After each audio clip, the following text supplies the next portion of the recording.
Hello students, सभी छात्राओं को मेरा नमस्कार। Today we will discuss domestic compulsion of foreign policy of Canada. आज हम लोग कनाडा के विदेश नीति की घरेलू बाध्यताओं का अध्ययन करेंगे। फेडरलिज्म के कॉन्टेक्स्ट में जो सबसे उसके फेमस एक्सपर्ट माने जाते हैं वे हैं लेट केसी वेयर। उन्होंने एक बार कहा था कि federalism and a spirited foreign policy go ill together, यानी संघवादी संघीय व्यवस्था और एक बहुत ही सुगठित और बहुत आत्मशक्ति से परिपूर्ण विदेश नीति को अगर हम एक साथ दृष्टिगत करने का प्रयास करें तो ये कभी भी साथ हमें नहीं दिखाई देते हैं। जनरली अगर हम देखें तो कनाडा के कॉन्टेक्स्ट में ये बात सही नहीं होती है, क्योंकि वहाँ फेडरल कैरेक्टर तो है लेकिन वहाँ पे कुछ प्रॉब्लम्स भी आती है। लेकिन उन्होंने अपनी फॉरेन पॉलिसी के मैकेनिज़्म को इस तरह से डेवलप किया है कि उस अपने फॉरेन पॉलिसी के एजेंडा में जो भी चैलेंजिंग पार्ट्स हैं उनको वो मैनेज करने में कैपेबल है। और ख़ासकर अगर हम देखें कि कनाडा अब जो उसकी जोग्राफिकल जियो स्ट्रैटेजिकल उसका लोकेशन है उसके कॉन्टेक्स्ट में उसको देखें तो कनाडा और यूएस के रिलेशनशिप और एनवायरमेंटल पॉलिसी के कॉन्टेक्स्ट में अगर हम देखें तो कहीं ना कहीं वो काफ़ी पॉजिटिव रोल अपना प्ले करने में कैपेबल रही है। कनाडा का जो क्रिएशन हुआ है एक फेडरेशन के रूप में, एक संघवादी व्यवस्था के रूप में 1867 में हुआ था। और ये कहीं ना कहीं ये इनिशिएटिव लिया गया था पॉलिटिशियंस के द्वारा, जो कि माने जाते थे कि वो फाउंडिंग प्रोविंसेस, जो प्रोविंसेस वहाँ इस्टेब्लिश हुए हैं प्रांत, उन्हीं के राजनीतिज्ञों द्वारा इनिशिएटिव लिया गया था। और उनका जो एक प्री ऑक्यूपेशंस था कि वो एक आइडिया के साथ वो काम किए थे कि हमें अपने राज्यों को सुगठित रूप से संगठित करना होगा, क्योंकि उनको लग रहा था जो ये उभरता हुआ यूनाइटेड स्टेट्स ऑफ अमेरिका है ये एक सैन्य शक्ति के रूप में उभर रहा है और इस सैन्य शक्ति से हमें थ्रेट, हमें चुनौती मिल रही है, हमें चैलेंज मिल रही है। इसीलिए हमें अपने प्रांतों को बहुत ही संगठित रूप से एकजुट रखना होगा। क्योंकि तो अगर आप लोग जोग्राफिकल लोकेशन के रूप में देखें तो उसका स्पेस काफ़ी बड़ा है कनाडा से, लेकिन अगर पावर के कॉन्टेक्स्ट में देखें तो वो उतना माइटी मिलिट्री पावर के रूप में अमेरिका को एज ए उसके नेबरिंग कंट्री के रूप में अगर हम देखें तो नहीं है उस तरह से। लेकिन बात यह है कि जब एक बार प्रोविंसेस इस्टेब्लिश हो गई तो उनका फॉरेन पॉलिसी में बहुत ज़्यादा रोल नहीं था और फेडरल गवर्नमेंट जो उनकी सेंट्रल गवर्नमेंट थी उसी को ही ये पावर दिया गया। एक तरह से ये कंसेंट बेसिस पर ही था कि वही एक्चुअल में डिसीजन मेकिंग के जितने भी इम्पॉर्टेंट काम हैं वो उनके द्वारा ही किए जाएंगे। तो अब इसको अगर हम लोग इस तरह से समझें कि जो कुछ कॉन्स्टिट्यूशनल प्रोविजंस थे, संवैधानिक कुछ प्रावधान थे, जो जैसे कि ब्रिटिश नॉर्थ अमेरिकन जो बीएनए एक्ट था उसका सेक्शन 132 ये पावर देता है कि फेडरल पार्लियामेंट के पास वो सारे पावर हैं, उतने सारे नेसेसरी आवश्यक पावर है जो कि उसको कनाडा का कुछ भी दायित्व को निर्वहन करने के लिए जो भी आवश्यक है उसके लिए वो पावर संसद में निहित होगी, संघ के संसद में, और any province arising from any imperial treaty. और अगर कोई जो इम्पीरियल ट्रीटी यानी ब्रिटिश साम्राज्य के साथ जो भी संधि हुई है उसके तहत अगर कोई प्रांतों को कुछ विशेष ऐसा प्रावधान प्रदान किया गया है, कोई विशेष शक्ति प्रदान की गई है, तो ऐसे कॉन्टेक्स्ट में प्रांतों को भी शक्ति प्रदान की जाएगी वैदेशिक मामलों के संचालन हेतु। लेकिन अगर हम एक्चुअल कंडक्ट देखें, व्यवहार में देखें, तो कनाडा की जो विदेश नीति है वो लंदन सेंट्रिक ही रही जो इनिशियल स्टेज में, क्योंकि 1982 में जाकर वो डोमिनियन स्टेटस से वो मुक्त हो पाया। उससे पहले का जो कनाडा का स्टेटस था वो तो पूरी तरह से ब्रिटिश सॉवरेनिटी के अंतर्गत ही था। तो उसके बाद जो मॉडिफिकेशन भी आया तो पहले तो वो लंदन सेंट्रिक था और उसके बाद जाके वो एक तरह से फेडरल गवर्नमेंट जो सेंट्रल लेवल की गवर्नमेंट है उसी की तरफ सेंट्रिक फॉरेन पॉलिसी को उन्होंने एडॉप्ट किया और उसके लिए प्रोविंसेस भी सपोर्ट दिए। यानी डोमेस्टिक जो फैक्टर्स थे उन्होंने इसमें ऑब्स्टेकल का रोल प्ले नहीं किया, वो पॉजिटिव रोल ही हमें ज़्यादा इनका देखने को मिलता है। और कनाडा की अगर हम डिप्लोमेसी कूटनीति की बात करें तो सेकेंड वर्ल्ड वॉर के बाद और देखेंगे, और ख़ासकर जब हम पोस्ट वॉर रिकन्स्ट्रक्शन की बात है, जब युद्ध के बाद राष्ट्रों का पुनर्निर्माण की प्रक्रिया चल रही थी, उस समय Canada emerged greatly strengthened at a time. उस समय कनाडा काफ़ी शक्तिशाली रूप से उभरा था। अगर हम उस समय के बाकी ट्रेडिशनल यूरोप के पावर के साथ या एशिया के पावर के साथ उसका कंपैरिजन करें, जो कि युद्ध के बाद काफ़ी छत बिछत हो गए थे और उनकी स्थिति बहुत ही दयनीय हो गई थी, उस कंपैरिजन में कनाडा की स्थिति फिर भी स्टेबल थी। तो कनाडा ने उस समय एक तरह से डिस्प्रपोर्शनेट रोल प्ले किया था। वो अनइवल रोल था और उसने एक तरह से जो यूएन चाहता था, यूनाइटेड नेशंस चाहता था कि एक new multilateral world order establish हो, एक बहु ध्रुवीय एक विश्व व्यवस्था का निर्माण हो, उसमें उसने एक मेजर प्लेयर के रूप में रोल प्ले किया। साथ ही ब्रिटेन वुड्स इंस्टीट्यूशंस अच्छे से विकसित हो सके, ब्रिटेन वुड्स संस्थाएं, उसके लिए उसने काम किया। जनरल एग्रीमेंट और ट्रेड एंड टैरिफ गैट के क्षेत्र में उसका योगदान रहा और साथ ही NATO North Atlantic Treaty Organization को भी शिप प्रोवाइड करने में उसने एक अपना मेजर रोल प्ले किया। तो ये दिखाता है कि कनाडा इस बारे में काफ़ी कॉन्शियस था कि उसको पोस्ट वॉर जो रिकन्स्ट्रक्शन में बहुत ही कॉन्शियस होकर अपने रोल को प्ले करना है ताकि multilateral new world order establish हो सके। अब अगर हम देखें जो मेजर इश्यूज थे कोल्ड वॉर के, और अगर इंटरनेशनल ऑर्डर के कॉन्टेक्स्ट में भी जो इस समय जो टसल्स चल रहा था बिटवीन यूएसए एंड यूएसएसआर, पूरे शक्ति युद्ध शीत युद्ध के समय जो अमेरिका एवं सोवियत संघ के मध्य जो संघर्ष की स्थिति बनी हुई थी, वहाँ पे कनाडा ने अपनी आपको न्यूट्रल रखा था। वो उसके हितों से परे के मामले थे। लेकिन आज की समय की स्थितियाँ काफ़ी बदल चुकी है। अब अगर आज के कॉन्टेक्स्ट में हम कनाडा की विदेश नीति का मूल्यांकन करेंगे तो इसने अपने जितने भी नीतियों का है उसको काफ़ी बृहद भी किया है, उनको काफ़ी गहराई भी प्रदान की है। और ख़ासकर अगर हम व्यापार या पर्यावरणीय मुद्दों को देखें तो कनाडा के विदेश मंत्री अभी बातचीत करते हैं नई डिप्लोमेसी के बारे में, नई कूटनीति के बारे में, जहाँ पर घरेलू नीति, गृह नीति और विदेश नीति एक दूसरे से अंत संबंधित होकर कार्य करेंगे। और कनाडा की संघीय जो व्यवस्था है उसका जब हम चरित्र देखें तो वो भी काफ़ी महत्वपूर्ण रूप से इस बीच उभरा है और जहाँ पे वहाँ के प्रांतों ने काफ़ी महत्वपूर्ण भूमिका अदा की है। और अगर हम उसमें देखें जो क्यूबेक में कुछ प्रॉब्लम्स का सेक्टर्स तो वहाँ भी बना हुआ था, जैसे क्यूबेक नेशनलिज़्म, जो क्यूबेक में राष्ट्रवाद का उद्भव हुआ, जिसमें कि एक बहुत ही सशक्त पृथकतावादी आंदोलन को उसने जन्म दिया था। वो एक बड़ा चैलेंज था, लेकिन कनाडा ने अपने इस बहुत बड़े इंटरनल जो चैलेंज के मैटर को बहुत ही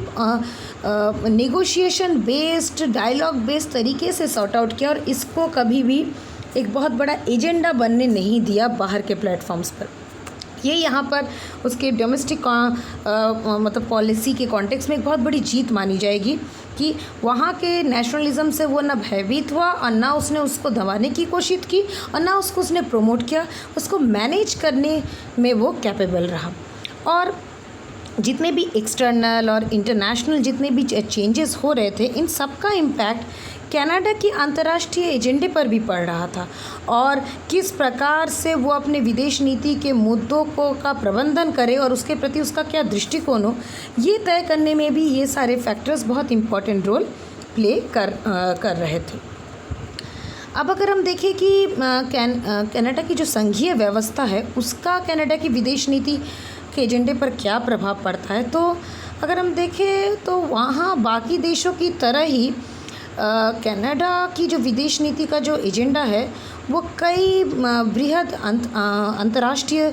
बलों से ही निर्मित होती है। जैसे उसमें एक महत्वपूर्ण इशू है शांति का, मानवाधिकारों का, व्यापार का, पर्यावरण का, ऐसे कई महत्वपूर्ण मुद्दे हैं जो वो भी अपने विदेश नीति के निर्माण में राष्ट्रीय हित को ध्यान में रखते हुए उसका निरूपण करता है।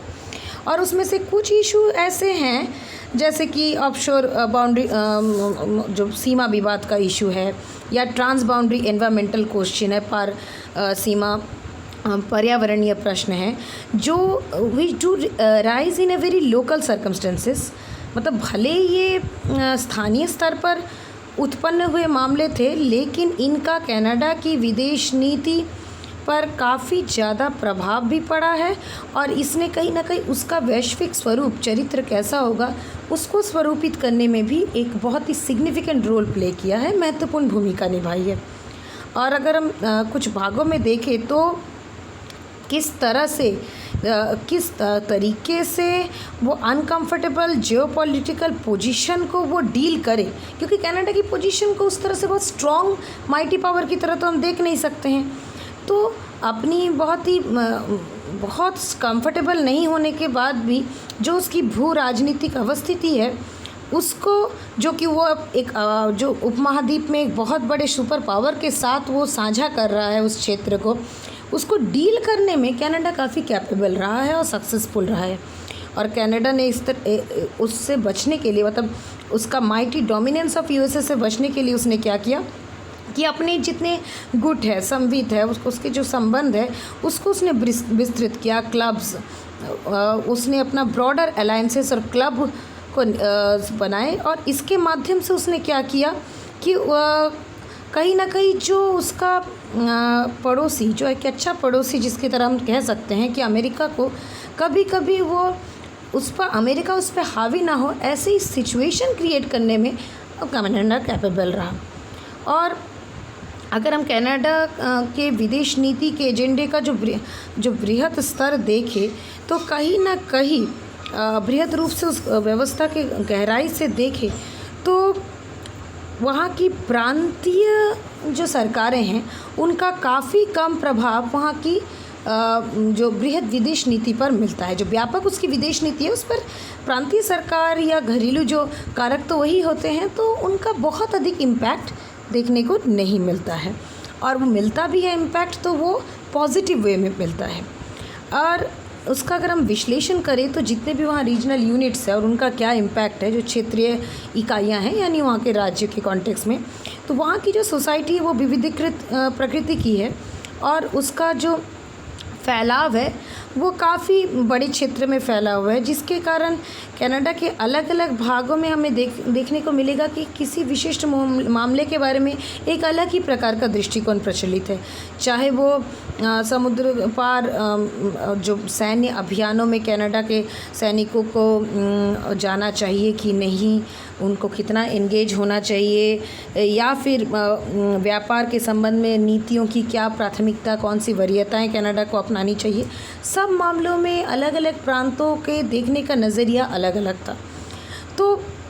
पर ये सारे जो फैक्टर्स थे,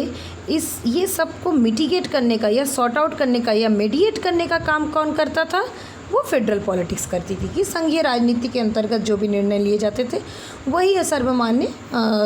रूप ग्रहण कर लेते थे। कुछ एक्सेप्शंस हैं, ऐसा नहीं है कि हर देश में कुछ समस्याएं होती हैं, वैसे ही वहाँ पर भी कुछ अपवाद स्वरूप हम देख सकते हैं जो कि उनकी राष्ट्रीय एकता को कहीं कहीं कष्ट पहुँचाने वाला कारक के रूप में काम करता है।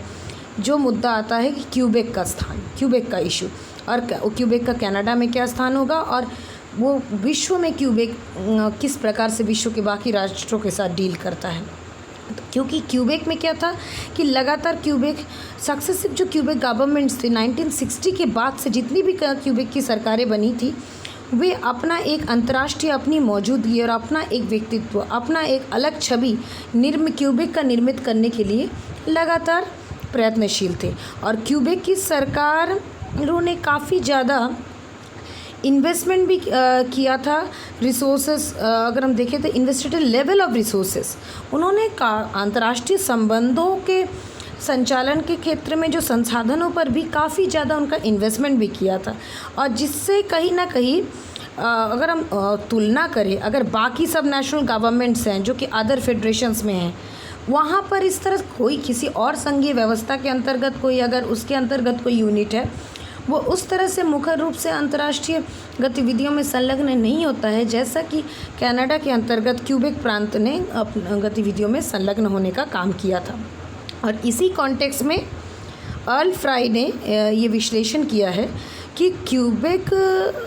जो जिस प्रकार से spending on it's representative abroad, या अपने प्रतिनिधियों के पीछे जिस प्रकार खर्च करता है जो कि विदेशों में कार्यरत है,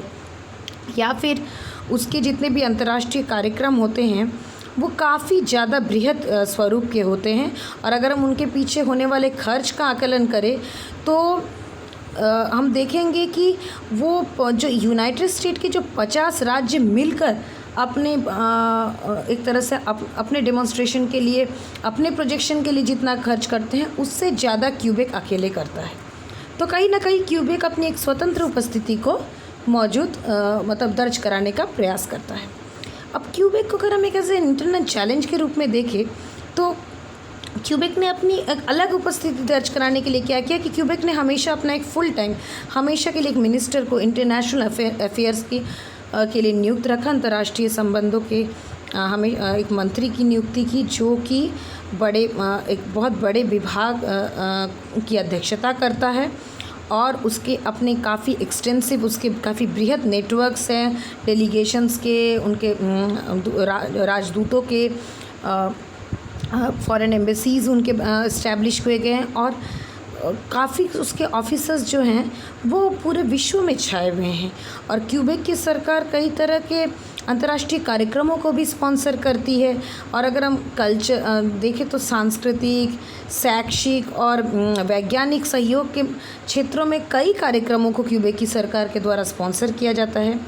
और इसके जितने भी मिनिस्टर्स होते हैं वे काफ़ी बार ट्रैवल करते हैं, जितने भी हाईली ऑर्गेनाइज फॉरेन मिशंस में, कोई विदेशी मिशनों में उनको भेजा जाता है या पॉलिटिकल और बिजनेस कॉन्टैक्ट्स में हाई लेवल के होते हैं उसमें भी वो अपने रिप्रेजेंटेटिव्स को भेजते हैं। तो क्यूबेक एक एक्सेप्शन की तरह काम तो कर ही रहा है अपवाद की तरह, क्योंकि वहाँ की जो मेजर जो foreign government took A direct interest in its place in international relations, क्योंकि वहाँ की जो विदेश की सरकारें हैं वो भी समझ रही है कि क्यूबेक को हमें दूसरे तरीके से डील करना है और अंतर्राष्ट्रीय संबंधों में क्यूबेक अपना एक अलग छवि, अलग स्थान बनाने की प्रयासरत है। तो इन जटिलताओं को अगर हम देखें, इसको आम भाषा में ये कहा जाता है ट्रायंगुलर डिप्लोमेसी, त्रिकोणीय कूटनीति, जो कि ओटावा, पेरिस और क्यूबेक सिटी में देख सकते हैं। और ये कहीं ना कहीं एक बहुत बड़ी चुनौती के रूप में भी है कनाडा की कूटनीति के लिए, जो 1960s से शुरू हुई थी और लगभग 1980s तक तो काफ़ी ज़्यादा मुखर रूप से कनाडा को चुनौती दे रही थी कि एक तरफ ओटावा जो कि कनाडा की कैपिटल, कनाडा की विदेश नीति को एक स्वरूप देना चाहता है, उधर फ्रांस की राजधानी पेरिस उसमें हस्तक्षेप करने का प्रयास करता है, क्योंकि क्यूबेक जो सिटी थी वो वहाँ पे मैक्सिमम फ्रांसीसी जनसंख्या थी। तो वो अपने प्रतिनिधि और अपने अलग को फ्रांस में नियुक्त करना, फ्रांस के साथ अपने संबंधों को घनिष्ठ रखना और उसके माध्यम से एक अलग प्रकार के संबंधों को इस्टेब्लिश करने के लिए प्रयासरत था। और कनाडा की जो सरकार थी उसने भी ये एक्सेप्ट कर लिया था कि क्यूबेक की जो गवर्नमेंट है, अगर ऑफिशियल भाषा में कहे तो डायरेक्ट एंड प्रिविलेज रिलेशनशिप, कि उनका एक तो प्रत्यक्ष रूप से और कहीं ना कहीं उनको एक वरीयता मूलक संबंध उनका बना हुआ है फ्रांस की सरकार के साथ। और कहीं ना कहीं ये जो है ये संबंध वो विधि which means they take place within a framework agreed between Canadian and French government। पर ऐसा नहीं है कि कनाडा की सरकार को इसके बारे में जानकारी नहीं है। जो भी संबंध पनप रहे हैं क्यूबेक की सरकार और फ्रांस के बीच, वो उसी निर्मित फ्रेमवर्क के अंतर्गत पनपते हैं जिसका कि कनाडा और फ्रांस की सरकार को द्वारा अपने बीच में समझौते के माध्यम से जिसका निर्माण हो चुका है। तो कहीं ना कहीं जो but largely in the absence of a federal mediator on day to day basis, कि एक ब्रॉडली फ्रेमवर्क के बारे में तो ठीक है कनाडा की गवर्नमेंट जानती है और उसके ऊपर वो नज़र बनाई हुई है, लेकिन ऐसा नहीं है कि कनाडा की संघीय सरकार हर बार मध्यस्थता के रूप में हर दिन प्रतिदिन की कार्यों में वो हस्तक्षेप करने का प्रयास करती है। ऐसा हमें व्यवहार में वहाँ देखने को नहीं मिलता है। और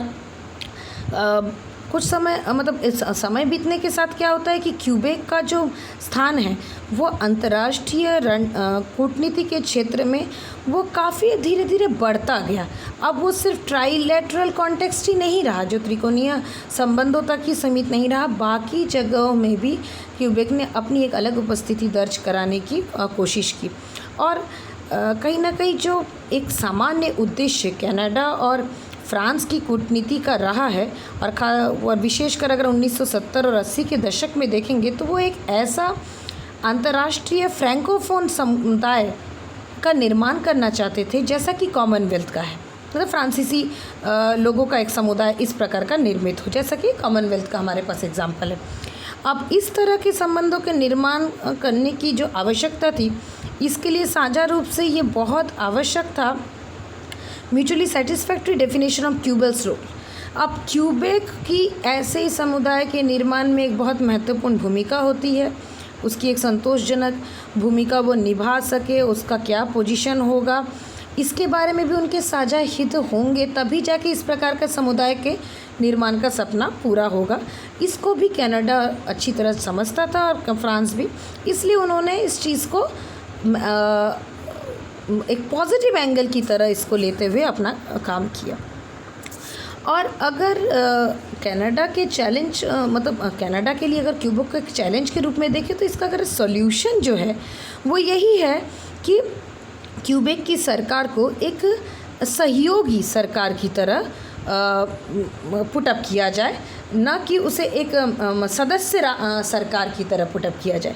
और उसकी जो रोल है, उसके रोल को मतलब पुटअप करना इंटरनेशनल प्लेटफॉर्म्स में, इंटरनेशनल जितने प्लेटफॉर्म्स है, जितनी ट्रीटीज़ है, जितने नेगोशिएशन फील्ड्स है वहाँ के लिए, और वहाँ पर उसकी जो भूमिका है उसको सीमित करने की आवश्यकता है, खासकर तकनीकी और सांस्कृतिक सहयोग के क्षेत्र तक, न कि उसको विदेश नीति के गहन मुद्दों तक उसकी पहुंच को बनानी चाहिए। तभी क्या होगा, क्यूबेक के रोल को वो एक लिमिटेड बाउंड्री के अंदर रखने में कैपेबल होगा। उसी तरह जो न्यू ब्रंसविक है वो भी जो कि कनाडा की जो वहाँ पर भी फ्रांसीसी विच इज़ 1/3 फ्रेंच स्पीकिंग, वहाँ पर भी फ्रांसीसी भाषा बोलने वाले लोगों की एक बहुत अच्छी खासी जनसंख्या है। उसको तृतीय फ्रांसीसी बहुल जनसंख्या वाला क्षेत्र है, उसको भी इसी प्रकार का रोल दिया गया है कि वो फ्रैंकोफोन कम्युनिटी के डेवलपमेंट में अपना एक पॉजिटिव रोल निभा सके। और अगर हम क्यूबेक की सरकार को देखें तो क्यूबेक की सरकार हमेशा से ये कोशिश करती है कि वो अपनी भूमिका को अंतर्राष्ट्रीय मंचों में और अधिक विकसित करती रहे, क्योंकि क्यूबेक का जो केस है वो थोड़ा अपवाद स्वरूप तो है, क्योंकि क्यूबेक की जितनी भी सरकारें बनी हैं 1976 से देखें तो वो सब किसके द्वारा स्थापित हुई है, पार्टी क्यूबेकियोस के द्वारा। हम लोग जब कनाडा की राजनीतिक दलों की चर्चा कर रहे थे उस समय पार्टी क्यूबेकियोस की चर्चा हुई थी, जो कि क्यूबेक में बहुत मेजर रोल प्ले करती है, और जिसका कि जो आधारभूत उद्देश्य ही ये है, लक्ष्य ही ये है कि क्यूबेक को स्वतंत्रता प्राप्त हो। अब जब इसी मुख्य उद्देश्य तो अब जो मुख्य उद्देश्य जो है क्यूबेक की कूटनीति का, वो भी अगर हम पार्टी क्यूबेकियोस के अंतर्गत देखें तो वो यही है कि वो एक ऐसी ज़मीन को तैयार करना चाहता है जिससे कि एक दिन क्यूबेक की सरकार को एक अलग स्वतंत्र राष्ट्र के रूप में अंतर्राष्ट्रीय मान्यता प्रदान की जाए। तो इसके लिए कनाडा को बहुत सचेत होकर ही क्यूबेक को डील करने की आवश्यकता है। अब अगर हम देखें कि कनाडा किस प्रकार से प्रांतों की मतलब कनाडा के जो प्रांत हैं वो किस प्रकार विदेश नीति के मामले में इन्वॉल्व होते हैं, उसमें देखेंगे तो जो प्रोविंशियल प्रांतों का उतना इंटरेस्ट नहीं है। कुछ सिलेक्टेड एरियाज़ है जहाँ पर कि कनाडा के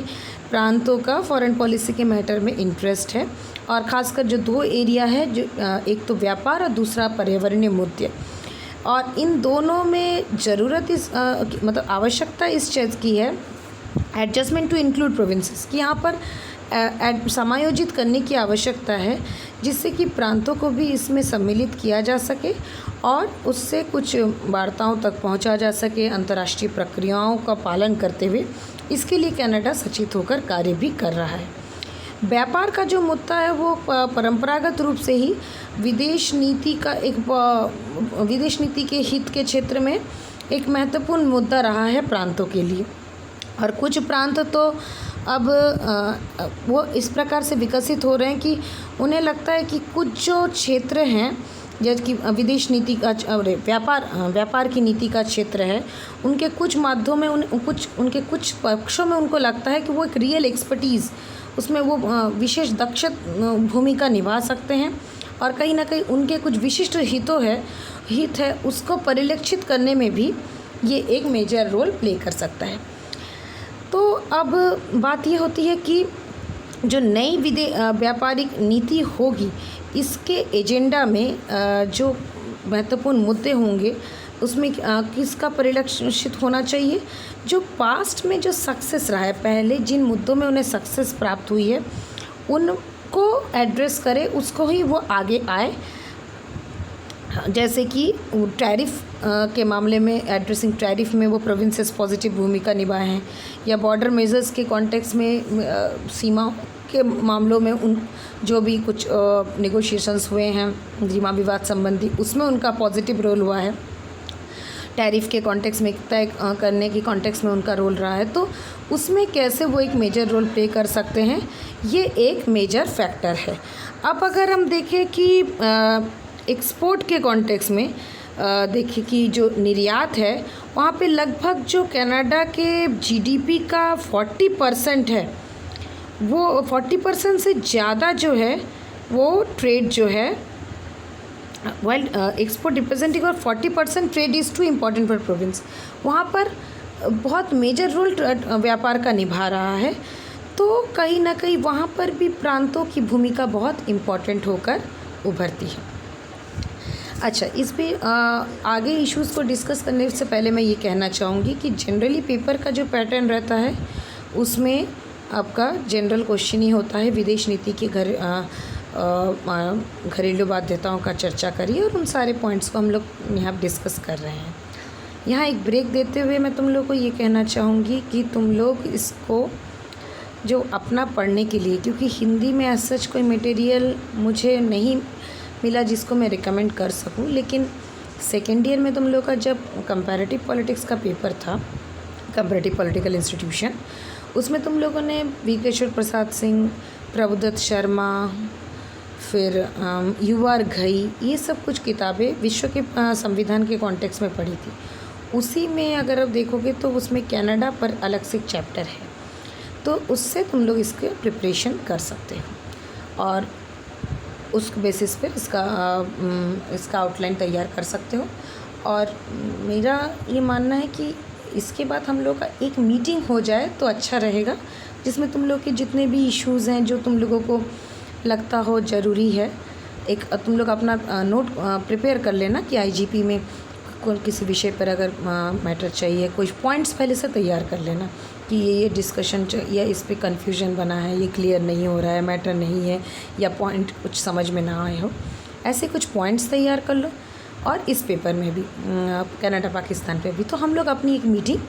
जूम प्लेटफॉर्म पर बुला सकते हैं। इससे क्या होगा कि ये तो ठीक है मैंने वीडियो बेस्ड लेक्चर्स बना दिया, क्योंकि देखो कोविड-19 के कॉन्टेक्स्ट में हो क्या रहा है कि मैं अपनी तरफ से वीडियो रिकॉर्डिंग पीपीटी बेस्ड बना के तुम लोग को भेज दे रही हूँ, लेकिन तुम लोग इसमें से कितना ग्रहण कर पा रहे हो नहीं पा रहे हो, इसका मुझे फीडबैक उस तरह से नहीं मिल पा रहा है, और ये तुम लोग के लिए कितना ये मेथड बेनिफिशियल है कि नहीं। ठीक है, मैंने पहले जान लिया है, तुम लोग इसके साथ कंफर्टेबल हो, मैं इसीलिए उसको फॉलो कर रही हूँ। और लेकिन फिर भी कुछ एरिया हो सकता है जिसको मैं टच नहीं कर पाई हूँ, तो उसका तुम लोग एक पॉइंट्स बना लेना, क्योंकि ये एकदम आखिरी टॉपिक है, इस वजह से मैं इसी बीच में इसके वीडियो के बीच में ही ये बात बता दे रही हूँ कि इसके तुम लोग पॉइंट्स बना लो कि आईजीपी में कौन से इश्यूज़ हैं, और इसमें तुम्हारे कनाडा और पाकिस्तान वाले पेपर में कौन कौन से इश्यूज़ हैं, तो उस पर हम लोग एक अपना मीटिंग कर सकते हैं। और उसके बाद तुम लोग चाहो तो इसका मुझे तुम लोग अपने हमारी जो क्लास है जो BA थर्ड ईयर का ग्रुप बना है हमारा, उसमें तुम लोग मुझे बताना, अगर तुम लोग चाहो तो एंट्रेंस के पॉइंट ऑफ व्यू से मैं अब तुम लोगों को कुछ जनरल मैटर भेज सकती हूँ, जो कि ऑब्वियसली इंडियन पॉलिटी से रिलेटेड ज़्यादा होगा, क्योंकि इंडियन पॉलिटी को जनरल नॉलेज जीके जीएस के पोर्शन में काफ़ी अच्छा कवर किया जाता है। तो वो मैं तुम लोगों के ग्रुप में भेज सकती हूँ, क्योंकि इसके बाद फिर अपने सब्जेक्ट का भेजने का तो और कुछ मैटर तो बचा नहीं कि जो सब्जेक्ट ओरिएंटेड हम भेजें, तो उसका हम तुम लोगों को भेज सकते हैं अगर तुम लोग को लगता है कि वो तुम लोगों के लिए हेल्पफुल होगा। तो इस पर तुम लोग अपना आपस में एक डिस्कशन कर लेना, और हम लोग एक बार एक मीटिंग कर लिया जाएगा। तो इससे क्या होगा कि और लेकिन उससे पहले आप लोग एक तो मीटिंग में चाहती हूँ कि ऐसा मीटिंग ना हो, सारे बच्चों उस मीटिंग में ज़रूर सम्मिलित हो। इसके लिए डेट और टाइम तुम लोगों को डिसाइड करने की मैं स्वतंत्रता देती हूँ कि तुम लोग खुद डिसाइड करके मुझे डेट टाइम बता देना। अगर उस समय मुझे कुछ दिक्कत होगी तो मैं ज़रूर तुम लोगों को बता दूँगी, और जूम प्लेटफॉर्म पे हम लोग मीटिंग कर लेंगे और सब लोग उसमें सारे बच्चे उसमें जुड़े, मैं यही चाहूँगी। तभी वो 1 घंटे की मीटिंग एक फ्रूटफुल मीटिंग बन पाएगी। डेट तुम लोग डेट टाइम बता दोगे तो फिर मैं उसके अकॉर्डिंग उसको सेट कर लूँगी, और उसके बाद हम लोग इसको देखेंगे कि किस तरह से आगे का हम लोग कैसे क्या करना है, क्योंकि तुम लोग का एंट्रेंस भी है, अपना एक कैरियर भी तुम लोग का बनाना है नेक्स्ट, तो उस कॉन्टेक्स्ट को भी हम लोग इसमें देखेंगे। चलो, क्योंकि हम लोगों को भी ये जानकारी मिली है कि भाई ऑनलाइन टीचिंग में पढ़ाते पढ़ाते बच्चे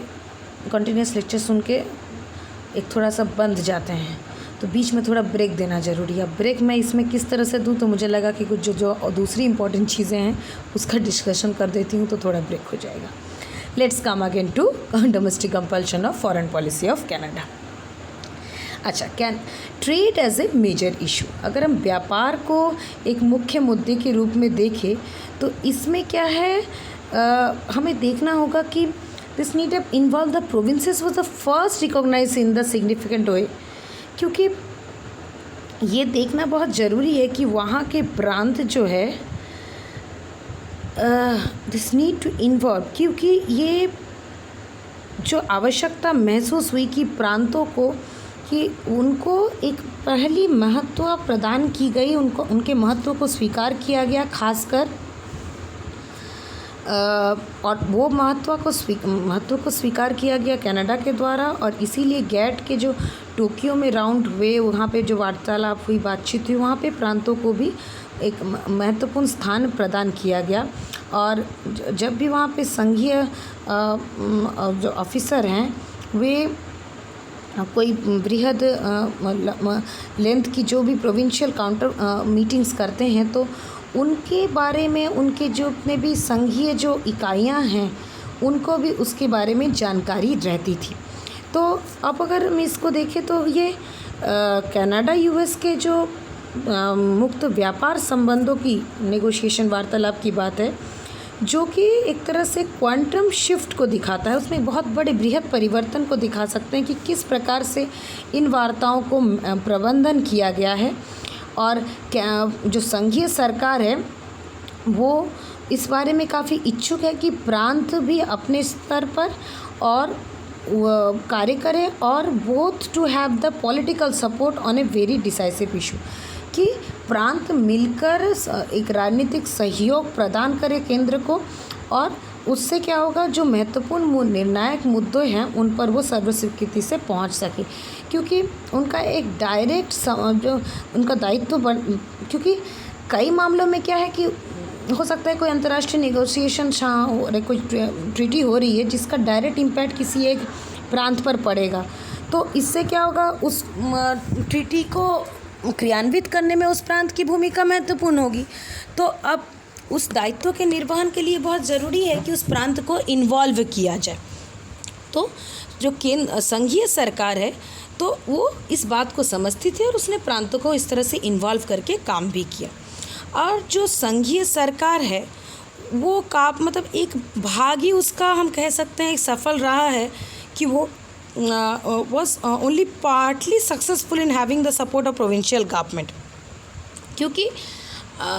हर मामले में वो चाहे कि प्रांतियों की सरकारों ने समर्थन करे वो नहीं होगा, क्योंकि Ontario became a notable critic of the deal,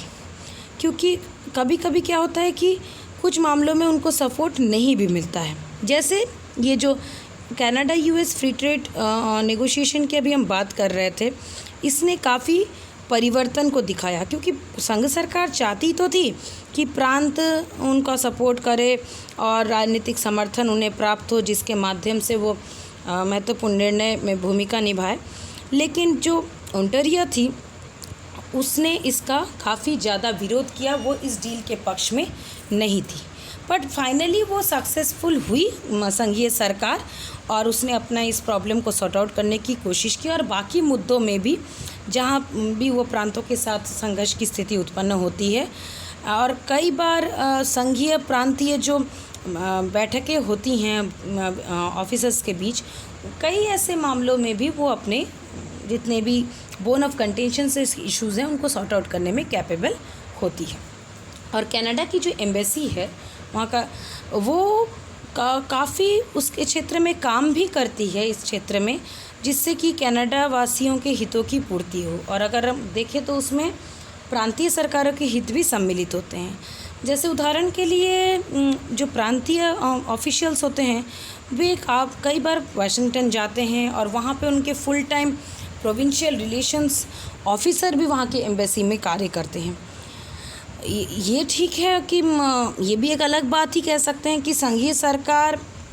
ने इस प्रकार से कोई अप्रूवल नहीं दिया है प्रांतों को कि वो अपना एक अलग प्रतिनिधि मंडल लेकर वो वाशिंगटन में जाए और उसको वहाँ पे स्थापित करे, क्योंकि उनको लगता है कि ये ज़्यादा बेटर होगा कि हम स्ट्रांगली और कोऑर्डिनेटेड फॉर्म में, मतलब मिलजुल कर अपना प्रतिनिधित्व करें, न कि अलग अलग प्रांत अपना प्रतिनिधित्व करें और कनाडा की संघीय सरकार अपना अलग स्वर में प्रतिनिधित्व करें। और कनाडा की जो संघीय जो पूरी प्रणाली है वो इस प्रकार से कार्य करती है कि जिससे कि व्यापार के मामले में और निवेश संबंधी नीति के मामले में वो काफ़ी अच्छे से डील कर सके। और इसके कॉन्टेक्स्ट में जो महत्वपूर्ण पॉइंट्स होते हैं, जो महत्वपूर्ण मामले होते हैं जिसमें संघीय और प्रांतीय विवाद उत्पन्न होता है, उनको वो बहुत इम्पोर्टेंस नहीं देती है, but they have been far less frequent than the point of agreement. कुछ मामलों में विवाद उत्पन्न होता है, लेकिन कितने मामलों में उनके बीच में समझौता, सुलह और अच्छे वार्तालाप होते हैं, समझौते होते हैं, वो पॉइंट्स ज़्यादा होते हैं, इसलिए विवाद के प्रश्न हावी नहीं हो पाते हैं। और कनाडा की जितनी भी नेगोशिएशंस वार्ताएं होती है, और वो भी इसी प्रकार के होते हैं कि would almost certainly say that the internal challenges less than that of other countries, कि वहाँ पर जो भी डिसीजन होते हैं उसमें आंतरिक चुनौतियाँ उतनी महत्वपूर्ण भूमिका नहीं निभाती है जितना कि दूसरे राष्ट्रों के तरफ से आने वाली चुनौतियाँ होती है। तो ट्रेड के मामले में भी कनाडा की जो फेडरल गवर्नमेंट है वही डिसाइसिव रोल प्ले करने में कैपेबल होती है। अब अगर हम देखें कि वहाँ का जो इन्वायरमेंटल इशू है, पर्यावरणीय मुद्दा भी एक बहुत बड़ा इशू है, क्योंकि ये क्या है, ये प्रभावी रूप से एक कॉन्करेंट जुरिस्डिक्शन का है, समवर्ती क्षेत्राधिकार के अंतर्गत आता है, क्योंकि इसका जो प्रभाव है ये संघीय सरकार पर भी पड़ता है और कहीं ना कहीं उसके जितने भी संधियाँ होती हैं उसको लागू कराने में प्रांतों की भी उत्तरदायित्व होता है, क्योंकि कुछ मामलों में प्रांतों को शक्ति प्राप्त होती है कुछ संपत्तियों पर, कुछ संसाधनों पर, और संघ का भी दायित्व होता है फिशरीज़ के मामले में, क्रिमिनल लॉ के मामले में। तो इसमें एक मिली जुली स्थिति उनको मिली होती है। तो इस तरह से प्रोविंसेस जो प्रांत हैं कुछ मामलों में तो हमें ज़्यादा महत्वपूर्ण दिखाई देते हैं अगर अंतर्राष्ट्रीय पर्यावरणीय समझौतों की बात करें, और ट्रेड एरिया में उतना उनका इम्पोर्टेंट रोल नहीं है जितना कि पर्यावरणीय मामलों में है। और अंतर्राष्ट्रीय पर्यावरणीय कानून जो है is much less developed than international trade law. ये भी एक फैक्टर है कि वहाँ पर्यावरणीय कानून उतना अच्छी तरह से विकसित नहीं है जितना पर अंतर्राष्ट्रीय व्यापारिक कानून है। लेकिन कनाडा का जो इनको मैनेज करने का इम्पॉर्टेंट जो एनवायरमेंटल जो वार्ताएं होती है, पर्यावरणीय वार्ताएं, उनका प्रबंधन करने में उसका जो दृष्टिकोण है वो काफ़ी पॉजिटिव है, क्योंकि और वो लगभग वैसा ही है जैसा कि व्यापार संबंधी वार्तालापों में वो मैनेज करता है, और उसमें उसने प्रांतों को काफ़ी गहन रूप से उसमें सम्मिलित भी करता है। और फेडरल गवर्नमेंट ये अपने पास वो पावर रखता है कि वो एग्रीमेंट्स में आएगा, वो अपने प्रांतों को अपने साथ लेकर चलेगा और फाइनली प्रांतों के डिसीशंस को अपने फेवर में करने में कैपेबल होता है। इससे क्या होता है कि लार्ज कैनेडियन डेलीगेशंस वहाँ हमें देखने को मिलते हैं, उनका काफ़ी अच्छा प्रतिनिधित्व रहता है। और क्योटो में और हेग में जो क्लाइमेट चेंज पर्यावरण जलवायु परिवर्तन संबंधी जो मीटिंग्स होती है, उसमें अगर हम उदाहरण में देखें तो प्रांतों के लगभग सारे प्रांत उसमें प्रतिनिधित्व करते हैं और विशेषकर ज़्यादातर उनके एक एक मंत्री प्रांतों से भी उसमें जाते हैं, यानी वो अपना